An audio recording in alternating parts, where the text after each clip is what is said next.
Hello दोस्तों, स्वागत है आप सभी का YouTube channel the DM sum point पर। दोस्तों, हम लोग पढ़ रहे हैं जियोमेट्री थ्योरम का प्रूफ और इस समय क्षेत्रफल से रिलेटेड जियोमेट्री थ्योरम का प्रूफ चल रहा है, जिसमें आज की क्लास में हम ये प्रूफ करने वाले हैं कि किसी भी समांतर चतुर्भुज का क्षेत्रफल इसकी कोई एक भुजा, आधार तथा संगत ऊंचाई का गुणनफल होता है। यह एक तरह का फार्मूला ही होता है और इस बात को हमें यहाँ पर सिद्ध करना है। क्या बोला गया है इसमें? किसी समांतर चतुर्भुज। तो पहले हम एक क्या बनाएंगे? समांतर चतुर्भुज, उसके बाद आपको समझाते हैं। तो चलिए, यहां पर मैंने एक बना दिया समांतर चतुर्भुज। तो इस तरीके से आपका समांतर चतुर्भुज है यहां पर। तो ऐसे यहां पर इसके समांतर दिख रहा है समांतर चतुर्भुज, ठीक है। इसका नाम रख दिया जाए ए बी सी डी। तो किसी समांतर चतुर्भुज का क्षेत्रफल, यानी इस समांतर चतुर्भुज का क्षेत्रफल, इसकी कोई एक भुजा, मान लेते हैं वो भुजा कौन है? A B. आप कोई भी भुजा ले सकते हैं, अभी इसको हम बाद में डिस्कस करेंगे। तो मैंने अभी मान लिया ए बी है। आधार क्या मान लिया? A B. तथा संगत ऊंचाई। अब यहां पर संगत ऊंचाई क्या है? जो आधार आप लेंगे उसी से लंबवत उस समांतर चतुर्भुज की ऊंचाई होनी चाहिए। यानी अब ऊंचाई आप चाहे यहां से खींच दीजिए चाहे यहां से खींच दीजिए, इस लाइन तक आपको ऊंचाई लेनी है। तो चलिए, ऊंचाई के लिए आपको क्या करना होगा? एक सीधी लाइन खींचनी होगी। तो चलिए यहां पर ऊंचाई खींच देते हैं। एकदम लंबवत ऊंचाई होनी चाहिए, ठीक है। और उसके बाद यहां से आप इसको मिला देंगे इस तरीके से। अब थ्योरम से मैच करेगा। अच्छा, एक आधार हो गया और संगत ऊंचाई ये हो गया आपका। तो इसका क्या होता है? गुणनफल। यानी कि इस समांतर चतुर्भुज का जो क्षेत्रफल होगा इस आधार और इस संगत ऊंचाई के गुणनफल के बराबर होगा। तो चलिए इसका नाम रख देते हैं। इसका कोई पॉइंट रख दिया जाए। क्या पॉइंट रखें? पी क्यू रख दिया जाए।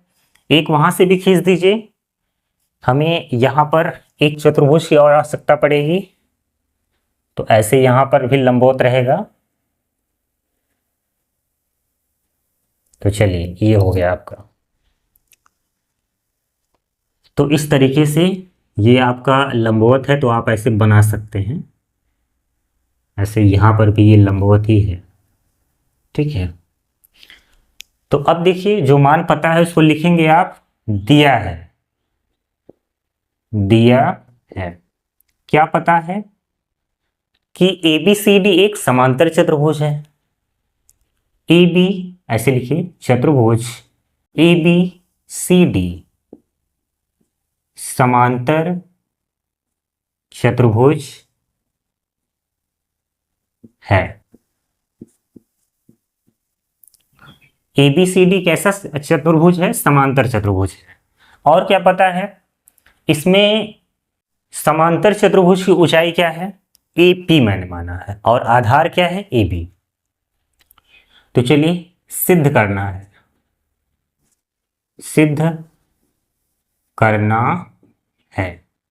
सिद्ध ये करना है कि जो समांतर चतुर्भुज का क्षेत्रफल है, यानी एरिया ऑफ समांतर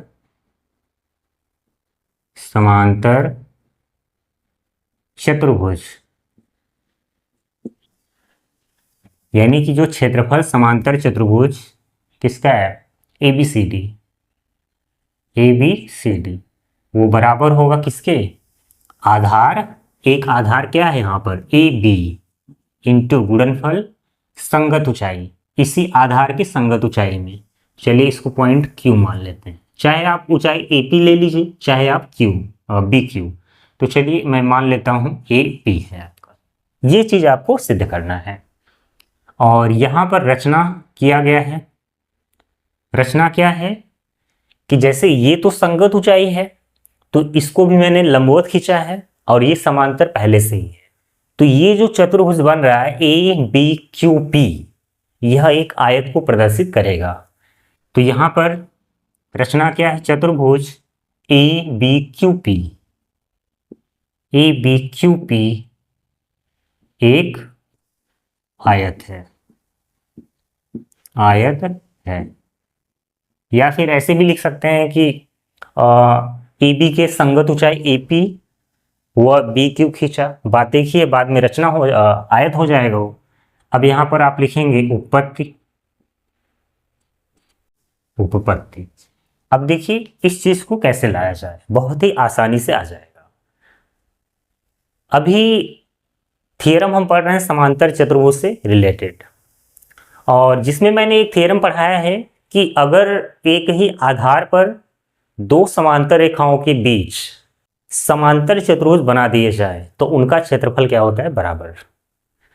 अब क्वेश्चन ये है कि क्या आयत समांतर चतुर्भुज हो सकता है? हाँ, आयत एक समांतर चतुर्भुज होता है, लेकिन समांतर चतुर्भुज आयत नहीं होता है।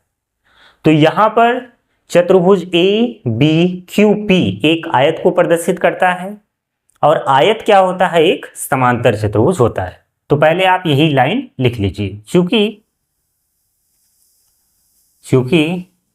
आयत एक समांतर चतुर्भुज होता है, आयत एक समांतर चतुर्भुज होता है,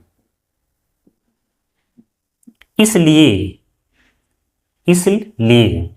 चतुर्भुज ए बी क्यू पी, चतुर्भुज ए बी क्यू पी समांतर चतुर्भुज है, समांतर चतुर्भुज है।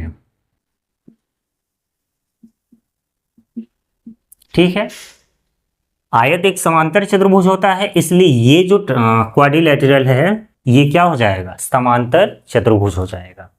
तो चलिए अब थ्योरम पर वापस आते हैं।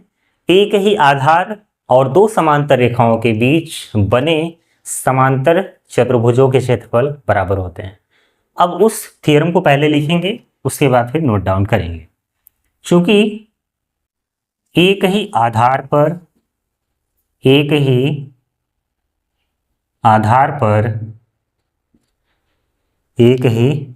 पर दो समांतर रेखाओं के बीच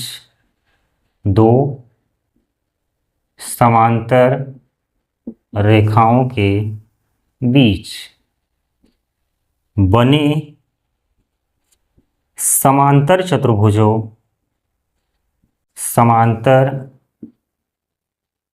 चतुर्भुजों के क्षेत्रफल बराबर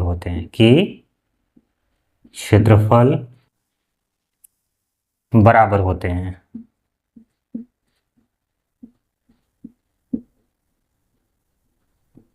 बराबर होते हैं। इसलिए क्या होगा कि ये जो चतुर्भुज है ए बी सी डी, यह पहले से समांतर चतुर्भुज है। यहां पर मैंने लिखा है ए बी सी डी पहले से ही है, और अभी मैंने बताया कि ए बी क्यू पी भी समांतर चतुर्भुज है। तो इसलिए एरिया ऑफ समांतर चतुर्भुज